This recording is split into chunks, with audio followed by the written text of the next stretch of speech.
Salutations distinguées, bien-aimés, notre message est axé sur compare deux choses. Compare deux choses. Jusqu'à ce que tu te permets de comparer deux choses, tu ne sauras pas la différence ou l'importance d'une autre, ou alors de ce que tu tiens. Amen. Lorsque nous étions à l'école en Bengui, nous avons étudié une matière appelée études comparatives. Là, nous avons étudié l'éducation d'autres États, etc., etc. Comment ça se passe? Aujourd'hui, nous sommes inspirés par le Saint-Esprit de comparer ou alors de comparaître ce que Dieu donne et ce que Satan donne. Premièrement, c'est la guérison. Ésaïe 53, verset 5. Mais il était blessé pour nos péchés, brisé pour nos iniquités. Le châtiment qui nous donnera la paix est tombé sur lui. Et c'est par ces meurtrissures que nous sommes guéris. Exode 15, 26. Là, il est écrit.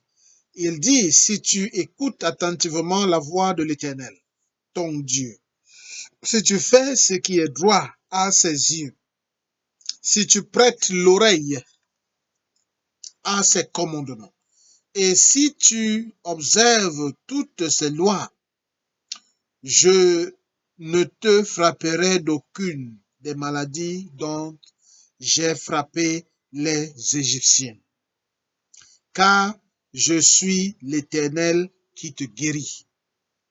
Vous voyez, avec Dieu, le sacrifice a été fait, accompli, à travers Jésus-Christ, son Fils unique. La petite effort que nous devons fournir, c'est d'avoir la foi et de respecter ses commandements, d'obéir à ses commandements. Par contre, de l'autre côté, l'opposé de Dieu, le diable, aucun sacrifice n'a été fait par ses soi-disant fils, s'il en a même encore, ou s'il en a même.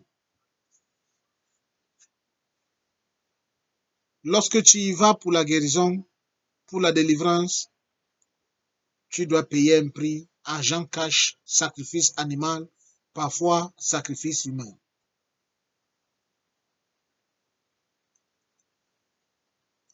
Qui donne mieux la vie? Jean 10, 10. Le voleur ne vient que pour dérober, égorger et détruire. Moi, je suis venu afin que les brebis aient la vie. Excuse, et qu'elle soit dans l'abondance. Dieu donne la vie et la vie en abondance, comme nous le dit le psaume 90, verset 10, 70 ans, voire 80 ans, et voire même plus. Par contre, l'autre, l'opposé de Dieu, vient plutôt voler cette vie. Parce qu'il ne sait pas donner la vie. Il n'a pas ce pouvoir, il n'a pas cette capacité. Mais lorsque nous allons vers lui pour demander l'argent, pour demander le bonheur, pour demander la guérison temporaire, la protection temporaire, nous lui donnons nos vies.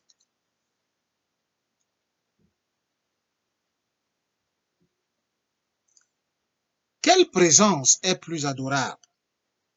Psaume 100, verset 2. Servez l'Éternel avec joie, venez avec allégresse en sa présence.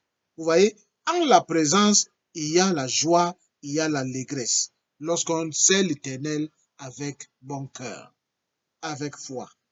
Psaume 16, verset 11. Tu me feras connaître le sentier de la vie.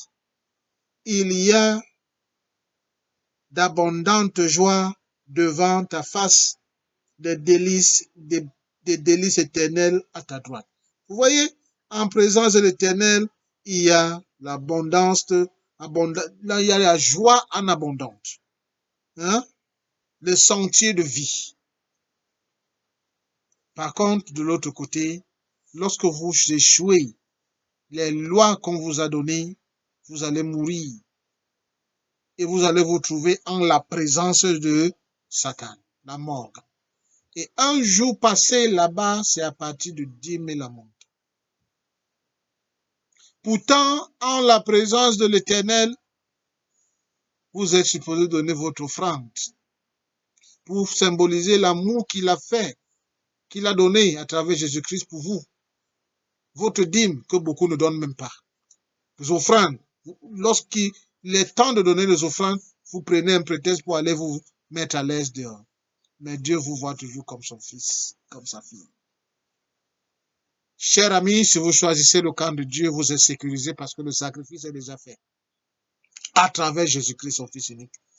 Votre force, c'est la foi, l'obéissance. Mais si vous choisissez l'autre côté, le sacrifice n'est pas encore fait. Vous serez le sacrifice. Bon entendeur, salut.